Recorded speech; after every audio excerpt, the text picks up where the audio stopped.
வணக்கம். தமிழ்நாட்டின் மதிய நேர பிரதான செய்திகளோடு இணைந்து கொள்ளும் நான் மதுஸ்ரீ மகேந்திரன். முதலில் தலைப்புச் செய்திகள். கனேடிய தூதுவரை சந்தித்த ஸ்ரீதரன் எம்பி. ரணில் சஜித் இணைவுக்கான முயற்சி விமர்சிக்கும் அமைச்சர். இலங்கைக்கு படையெடுக்க உள்ள சீனர்கள் எதிர்பார்ப்பை வெளியிட்டுள்ள அரசாங்கம்.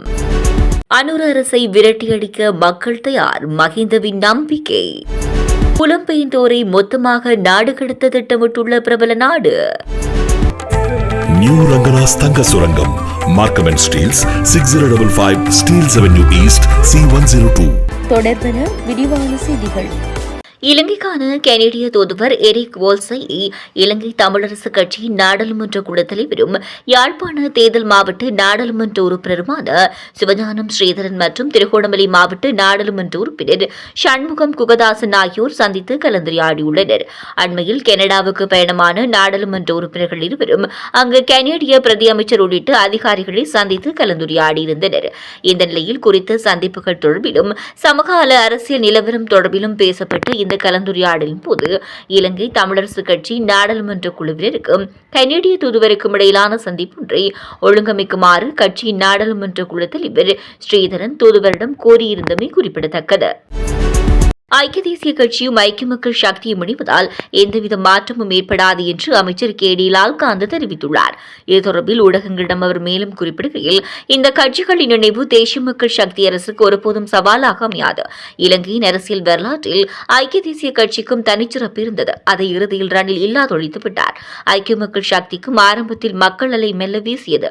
எனினும் சஜித்தின் இயலாமையை அறிந்த மக்கள் அந்த கட்சியை நிராகரித்து விட்டார்கள்.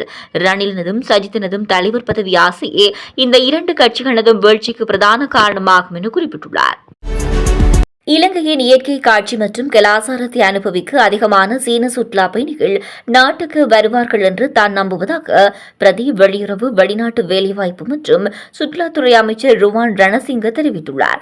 தாம் கிட்டத்தட்ட சீனா முழுவதும் பயணம் செய்துள்ளதாக குறிப்பிட்டுள்ள அவர், பன்முகத்தன்மை கொண்ட கலாச்சார உணவு மற்றும் நட்பு என்பவற்றை கொண்ட அந்த நாட்டு மக்களால் ஈர்க்கப்பட்டதாக குறிப்பிட்டுள்ளார். 2014ஆம் ஆண்டில் சீனாவில் படிக்க வேண்டும் என்ற தனது கனவின் கீழ் ரணசிங்க சீன அரசாங்க உதவித்தொகையை பெற்று சுற்றுலா முகாமைத்துவத்தில் சிச்சுவான் பல்கலைக்கழகத்தில் முனைவர் பட்டம் பெற்றார். முன்னதாக 2017ஆம் ஆண்டில் இலங்கைக்கு சுற்றுலா பயணிகளின் இரண்டாவது பெரிய ஆதாரமாக சீனா மாறியிருந்தது. ஆண்டு முழுவதும் 260,000க்கும் மேற்பட்டவர்கள் இலங்கைக்கு வந்தனர். எனினும் 2020இல் கோவிட் காரணமாக அதில் தொய்வு ஏற்பட்டது. இந்த நிலையில் இலங்கைக்கும் சீனாவுக்கும் நெருக்கமான பொருளாதார ராஜதந்திரம் மற்றும் கலாச்சார பரிமாற்றங்கள் உள்ளன என்று ருவான் ரணசிங்க கூறியுள்ளார். போலிய வாக்குறுதிகளை அள்ளி வீசி ஆட்சிக்கு வந்த கும்பலை விரட்டியடிக்க மக்கள் தயாராகி வருகின்றனர் என்று ஸ்ரீலங்கா பொதுஜன பெரமுனவின் தலைவரும் முன்னாள் ஜனாதிபதியுமான மஹிந்த ராஜபக்ஷ தெரிவித்துள்ளார். இனிவரும் தேர்தல்கள் நமக்கு வெற்றி வாய்ப்புகளையே பெற்றுத்தரும், நாம் மீண்டெழுவோம் என்றும் அவர் குறிப்பிட்டுள்ளார். இது தொடர்பில் ஊடகங்களிடம் அவர் மேலும் தெரிவிக்கையில், ஸ்ரீலங்கா பொதுஜன பெரமுன கட்சி வீழ்ந்துவிட்டது, இனி அந்த கட்சிக்கு மீளெழுச்சி இல்லை என்று எவரும் தப்பு கணக்கு போடக்கூடாது. இறுதியாக நடைபெற்ற 2 தேர்தல்களும் நமக்கு தோல்விகளை தந்தாலும் நாம் அதனை படிக்கற்களாகவே மாற்றியுள்ளோம். இனிவரும் தேர்தல்கள் நமக்கு சாதகமாகவே அமையும்.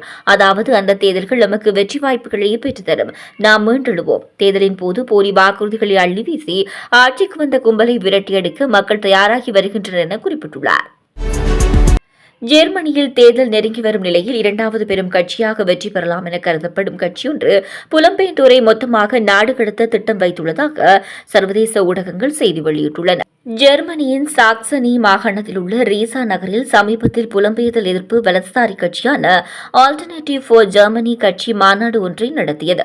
அடுத்த மாதம் 23ஆம் தேதி ஜெர்மனியில் பொதுத் தேர்தல் நடைபெற உள்ள நிலையில் தேர்தல் பிரச்சாரத்தின் ஒரு பகுதியாக குறித்த மாநாடு நடைபெற்றுள்ளது. குறித்த கட்சி நடத்தும் மாநாட்டுக்கு எதிர்ப்பு தெரிவிக்கும் வகையில் பொதுமக்கள் ஏராளமானோர் ரீசா நகரில் சாலைகளில் திரண்டு பேரணி நடத்தியது. இதன் அடிப்படையில் ஜெர்மனியிலிருந்து புலம்பெயர்ந்தோரை வெளியேற்றும் அல்லது நாடு கடத்துவது இதன் பொருள் என தெரிவிக்கப்பட்டுள்ளது. இது தொடர்பில் கூட்டத்தில் பேசிய கட்சித் தலைவரான ஆலிஸ், பெரிய அளவில் புலம்பெயர்தல் பின்னணி கொண்டவர்களை நாடு கடத்த இருப்பதாகவும் அதைத்தான் ரிமிகிரேஷன் என அழைப்பதாகவும் தெரிவித்துள்ளார். மேலும் குறித்த ADF கட்சிக்கு உலக கோடீஸ்வரரான எலான் மஸ்க் ஆதரவு தெரிவித்து வருகிறார் என்பதும் குறிப்பிடத்தக்கது. இத்துடன் தமிழாரத்தின் மதிய நேர பிரதான செய்திகள் நிறைவடைகின்றன. தமிழாரம் செய்திகளை யூடியூப் சேனல் வழியாக பார்வையிட முடிவதுடன் www.tamilaram.news என்ற இணையதளம் மூலமாகவும் பார்வையிட முடியும். தொடர்ந்தும் தமிழாரம் செய்திகளோடு இணைந்திருங்கள். வணக்கம்.